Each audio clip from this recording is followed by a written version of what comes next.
Hi, Sheriff. Hey, how's it going? All right, I'm here with Sheriff Alfred Montgomery.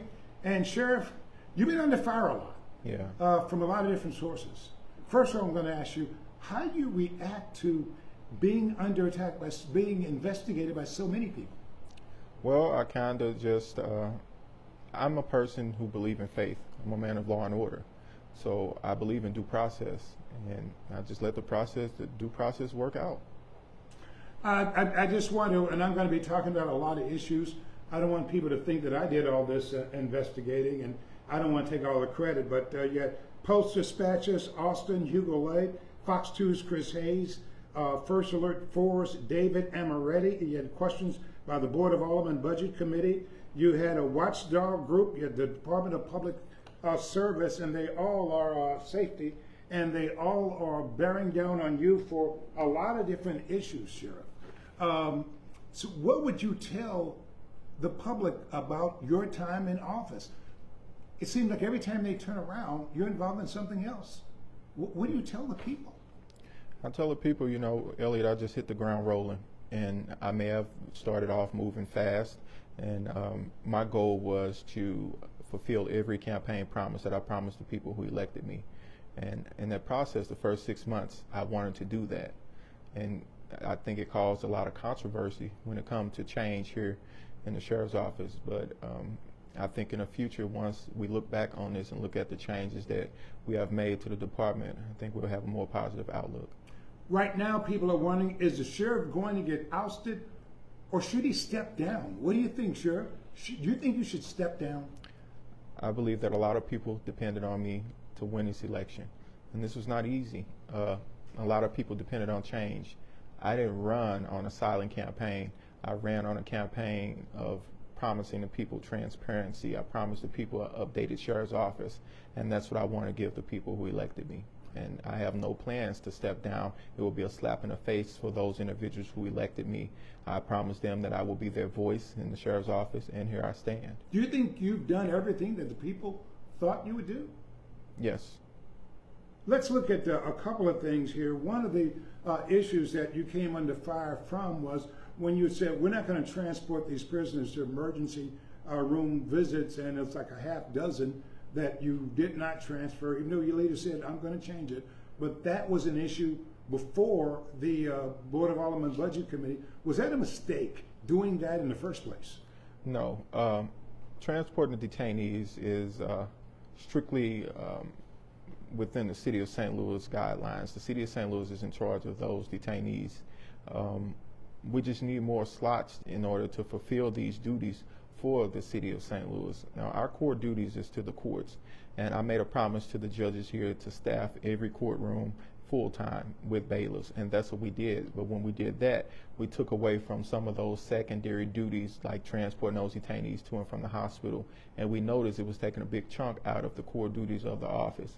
And we noticed that it took a lot of overtime. We were overworking those deputies to fulfill those duties, and we discovered that it was not a core duty within the sheriff's office. We did our research, and we decided to say, hey, either we need these slots, or we need more funds to create this unit officially, or we can't do it, not because we don't want to, we just don't have the staff to do so. And I met with my staff, and they gave me an update on what they need, and my job is to be that voice for the department. But how could you not take a sick detainee to the hospital? Well, what are they supposed to do? The CJC is trained on transporting detainees. It's their job, just like any DLC facility. We have never stopped transporting these detainees. Even this was done for decades by this office. Yes. Right? Yeah, it was done for decades on a handshake deal. But I'm coming in, I want to look at the rules, I want to look at policy and procedures, I want to look at state statutes. That's my job, to update those to see if we're doing things by the book. And I want to do things by the book within this department. I can't go wrong with doing things by the book. Well, there's the matter of the detainees who are sick. The CJC is understaffed. They don't have a whole lot of extra people to do stuff. Yeah. And so what do? Somebody's sick and they're sitting there and you say, sorry, you're on your own. We will never ever, and I will never ever see a detainee suffer if they are in a dire need, then yes, we will take those detainees to the hospital. We never stop taking them to the hospital, but the CJC does some little trickery stuff when it comes to working with the sheriff's office. They will send individuals out just for splinters on their finger or, stuff like that. Not anything too serious. Who judges what's serious or not? They have medical staff over there. So they have a medical staff, and the medical staff pretty much, I don't know if they're staffed enough, but we looked into the corrections contract with the medical facility, and we looked to see if we're involved in that contract, and we're nowhere involved in this contract. We have been working in the dark. Me coming into the office, I'm just saying, hey, let's continue to do this as the previous administration did it, or let's do things by the book. Let's get things in writing, because if we get into an accident with that detainee, who's responsible? The city or the sheriff's office? If that detainee cold while we're transporting them, our deputies are not equipped or trained to deal with anything like that. Mayor called it inhumane. How do you answer that? I think the mayor is new, just like I'm new to my position, and sometimes before speaking on situations like that, it's imperative that we do the research to have a better understanding of this. It's inhumane to have those detainees inside of CJC. It's inhumane to treat the detainees the way that they're being treated. Some of those detainees leave with injuries going to the hospital because of fighting or because of the situation between the detainees and correctional officers, and we're there to kind of clean it up. But they still need to go to the hospital. Yes. But you changed, and I don't want to miss that point. Yeah. You reversed that policy and said you're going to take the inmates anyway. What made you that change? Well, we never stopped. We only sent a letter over, and we had a meeting before the deadline. On the board of aldermen, they said you didn't take like a half dozen That's not of those detainees to the hospital. Was that true or false? That is false. Our commanders over hospital details have documentations of them taking those individuals to and from the hospital. They never stopped taking those individuals. We sent a letter and we gave them a date that we planned on stopping if we're not able to staff the positions that we need in order to fulfill those duties. But so you are going to take inmates to the hospital? Nothing has ever changed. It's just a letter just stating, hey, we are not able to do it. This is the date that we plan on stopping because we don't have the staff or the funds to fund this. You said part of this was based on your budget, right? Yes. You didn't have the money to do it. Yes. Okay. Well, when we look at some of the spending in your budget, it seems like there are a lot of items that you could have not spent money on, but you did anyway. Let's look at a couple of things here. When you came in, you got rid of, 14 workers? Yes. And that blew a $400,000. Excuse me. I do that all the time. That you, when you came in, you got rid of 14 workers here in the sheriff's department. That blew a $400,000 hole in your budget. Why'd you get rid of so many workers? Well, at the beginning, I did not know how much it will cost. We budgeted for certain individuals to leave, but we didn't notice how much it cost until after they were already gone. We reached out to the budget committee before coming into office to kind of meet and see what would that look like. But I like to note, I didn't just get rid of the previous administration. I wanted to bring in my own administration. The previous administration included individuals that were on box. Well, they're not here to defend themselves. Yeah. Of course. So yeah, but you said you wanted to get rid of the workers from the previous administration. Why didn't you find out how much it was going to cost? We looked into it. We calculated everything up to the T. And once we got into office, we discovered that some of those individuals was paid even more than what they were supposed to receive because the previous administration gave them overtime that was unauthorized by not only the state of Missouri, but also its own policy. So it took a change on things. And we didn't notice that until we had already started making certain changes and started spending on certain changes within the department. Would you have done it the same way if you could have done it over again? Absolutely not. I would have done it very differently. How would you have done it? I would have waited until we were able to calculate and see how would we pay these individuals out, I would have looked into see how much time did we have to pay these individuals out. And then I also would have weighed in to see if it's worth keeping them or not. But I did not want these individuals in my administration because I think that they would have tried to undermine me. So essentially, it was an impulsive move. I wouldn't say impulsive. I would say I wanted to start off fresh. And that was the plan from the beginning, to just start off fresh. I wanted to bring in people who had the same vision that I had with updating this office. The office is outdated, and the staff are overworked and underpaid. And we just wanted to do something different. We wanted a different outlook on the department. We wanted to turn a new leaf when it comes to the sheriff's department. I was a deputy. I didn't want the deputies to feel the same way as they felt up under the previous administration. And we gave those deputies raises. So when we got rid of that administration, we all took a pay cut. I took a pay cut. My administrators coming in the door took a pay cut just to give those deputies raises. And we also gave the previous administration the opportunity to take pay cuts to come on to the new administration, and all of them refused. Some of them told me that it would be beneath them to work for me. So it's a lot that played into most of those individuals leaving. How much of a pay cut did you take? What percentage? I'm not asking you to give me all the dollar amounts. What percentage would you I take? probably took a 3% pay raise. Okay. Pay cut. Pay cut. Okay. I'm sorry. And that was generally true of the other people too? Yes. And that allowed you to give raises to some of the other people? Yes. Okay, let's look at some of the other spending. These would be things that I would have done on You Paid For It if I was still doing You Paid For It. $56,000 for a Chevy Tahoe take-home vehicle, SUV. Why did you need that? I wouldn't really call it a personal or take-home vehicle because the whole department utilized the vehicle. Of course, I drive it. I drive it back and forth from home in case I have to get here in a timely manner. In case anything happened, my job is to secure the court. When I spent $56,000 on a vehicle, by the way, that's the cheapest vehicle that we found for this department. We replaced a vehicle that was 28 years old. So when we bought that vehicle, we replaced a 28-year-old vehicle. From the past few decades, I've probably put more funds into fleet and services than the two previous administration. We still have vehicles from when Jim Murphy was here. Now, when was that? Give people an idea. About 3 decades. Okay. And these vehicles have holes in the floors. They break down every once in a while. We don't want our deputies riding around in a vehicle and break down while a detainee is inside of the vehicle. It's a safety concern.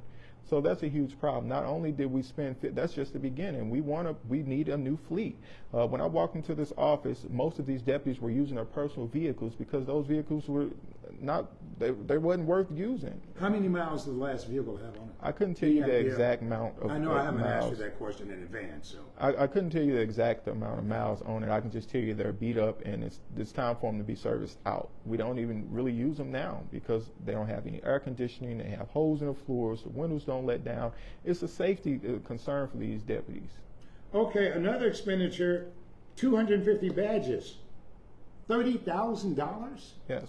How is that a absolute needed expenditure? When it comes to needed in any department or agency, it's not about needed, it's about rebranding the department. It's a lot of things that any agency use that's not needed, like horses for, like the police department or something like that. It's not needed. It's something that helps the department better communicate between the communities and, the department. In this case, with the badges, we wanted to rebrand the sheriff's office. For so long, the sheriff's office, and I'll quote from the previous administration, was looked at as the brown clowns. But when I came in to bring the morale up, we were short-staffed. We were short-staffed for the almost entire tenure of the previous administration. Up under this administration, we're fully staffed. But when we got fully staffed, we not only wanted to give those deputies a pay raise, we wanted to boost morale even more. We wanted to give them a new look, a look where they wouldn't be looked at as the previous administration. The problems that came with the previous administration left a bad look on the sheriff's office. So me coming in, I wanted to rebrand this department. I wanted to make it look like the new and approved sheriff's office. This is what we're doing differently. And sometimes not only do people see the changes that we're doing, sometimes they don't see the changes that we're doing with the policy and procedures, the new rules that we're putting in place within the sheriff's office. Our community needs to see a visual of the changes. And that was part of that visual of the changes that we wanted to see within this department. So some people take pay cuts, but some people took pay cuts, but you spent $30,000 on badges, even while some people are taking pay cuts.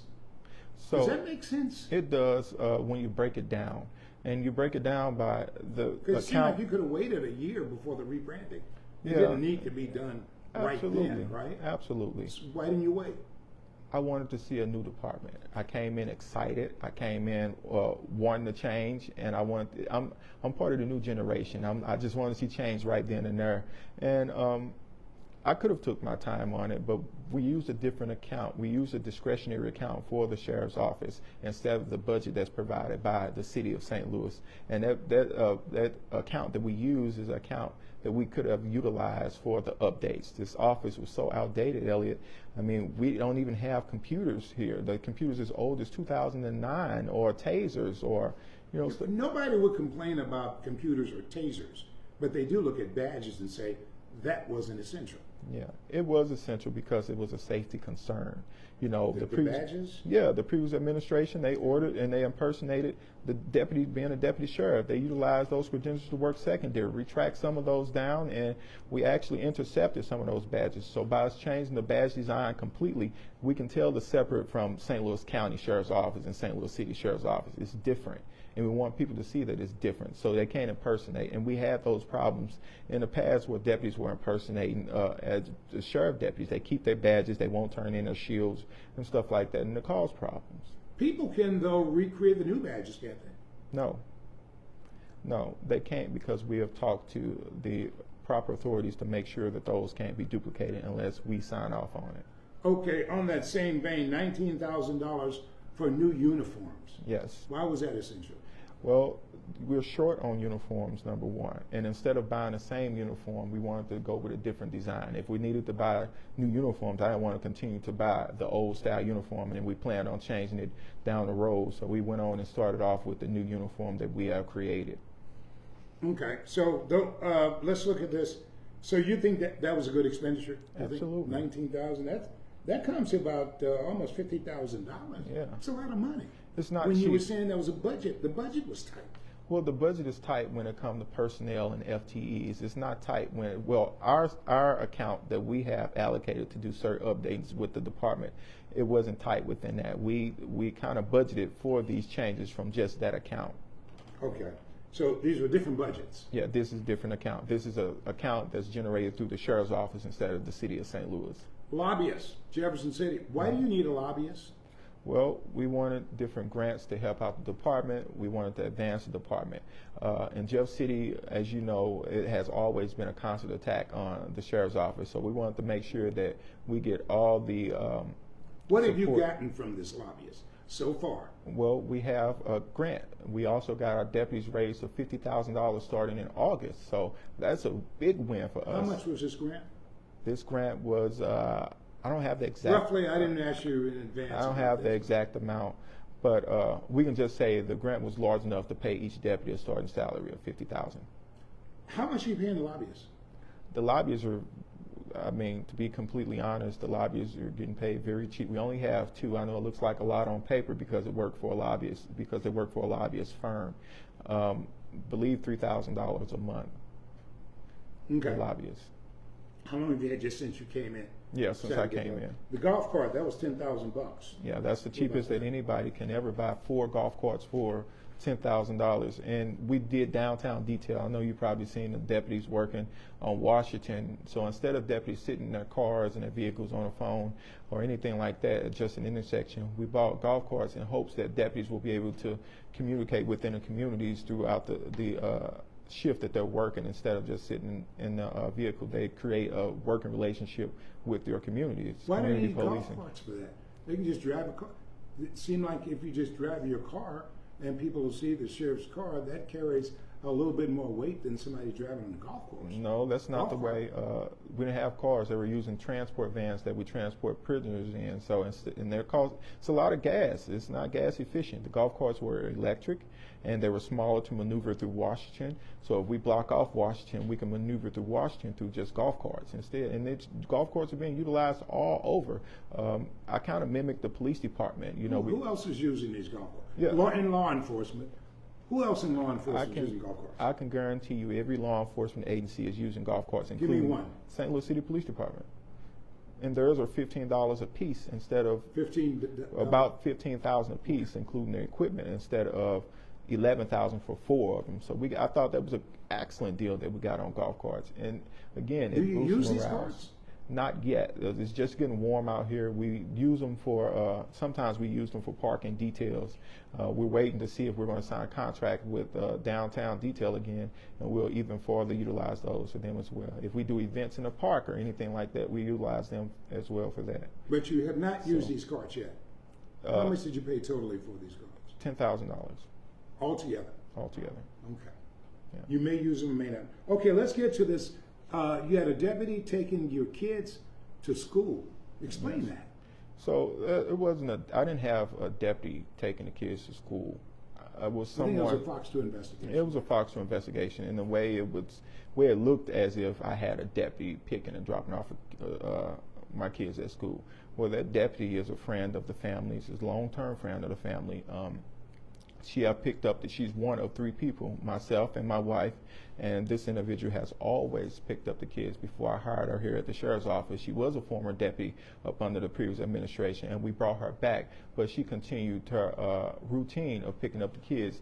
My wife and also the kids have built a relationship with that now deputy, and she picked them up while she was off duty. So every time she got off work before I became sheriff, she have always picked up the kids, and they built relationships with that individual. You look at it now, not such a good idea, was it?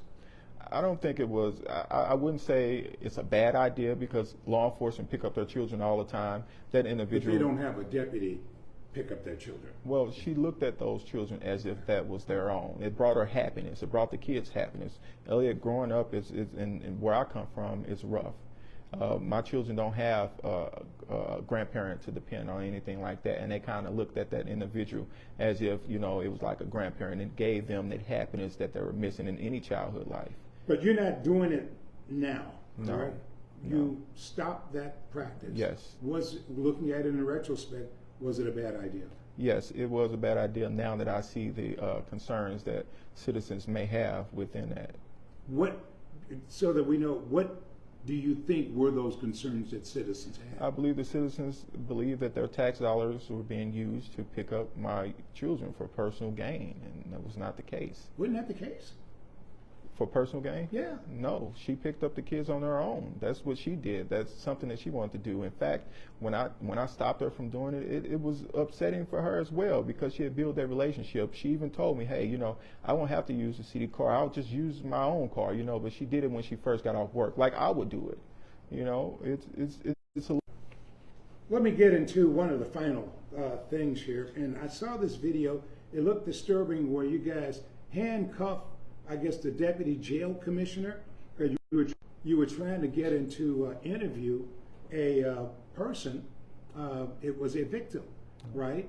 And the police had already interviewed him. The jail commissioner didn't want to let you in there, and so you had a handcuff. Yeah. Wasn't that a mistake? First and foremost, I'm not an investigator.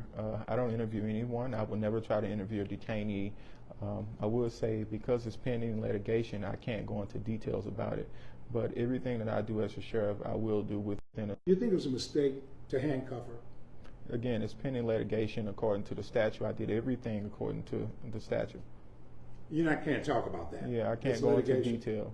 Okay, finally, the worker who you rolled the dice to see if he was going to keep his job, who does that? Well, again, that is another thing that's pending litigation, but I could tell you is we come from all walks of life and background. This is my first time ever sitting as an elected sheriff, and also managing over 180 individuals. And some things I bring from different employments with me to this job. We utilize different skills that we learned in the process. But because it's pending litigation, I can't go into further details. Can you say whether that was a mistake or whether you would do it again that way? Again, it's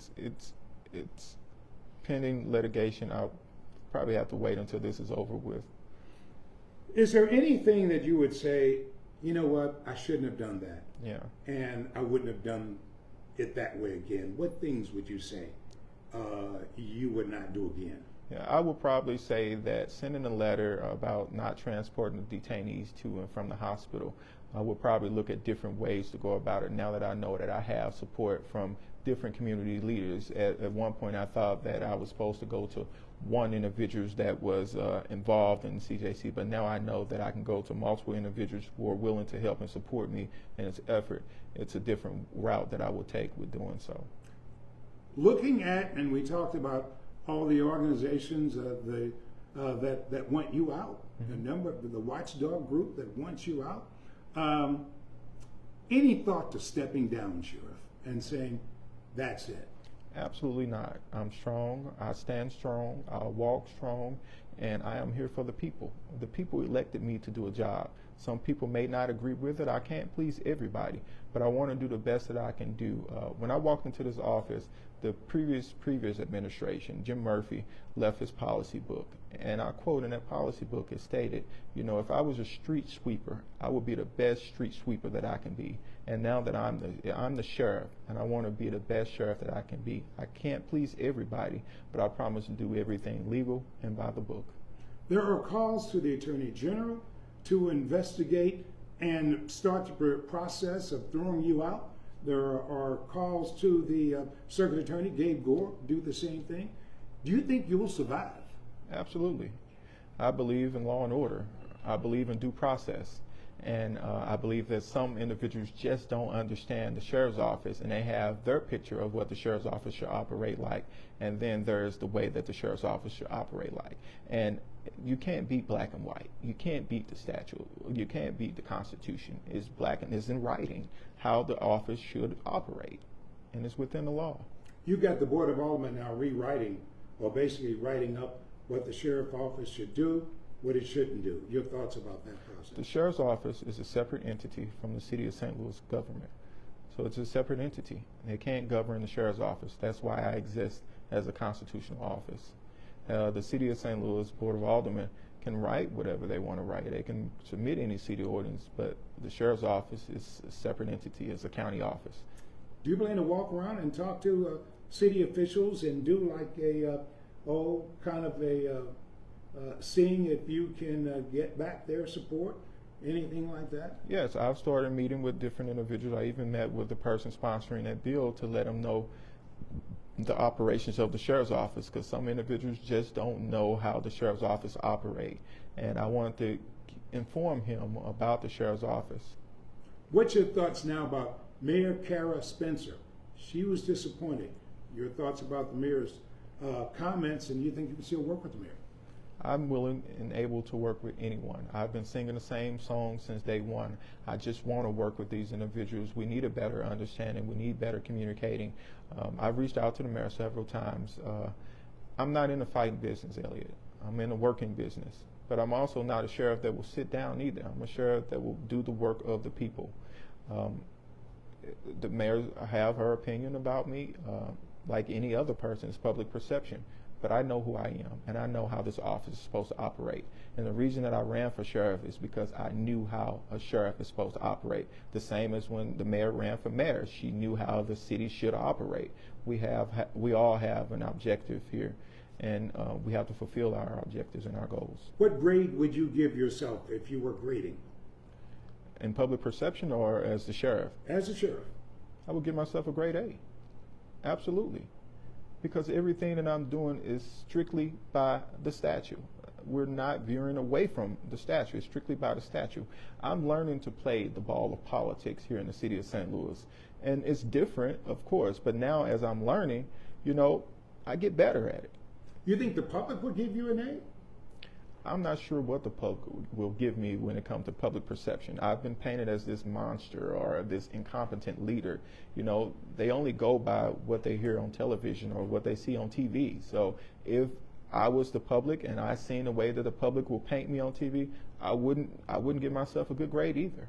But it's an old wise person once said, there's his version of it, there's my version of it, then there's the truth. And at this point, we're just waiting on a due process. Sheriff, thank you, sir. Thank you. Appreciate it. Absolutely.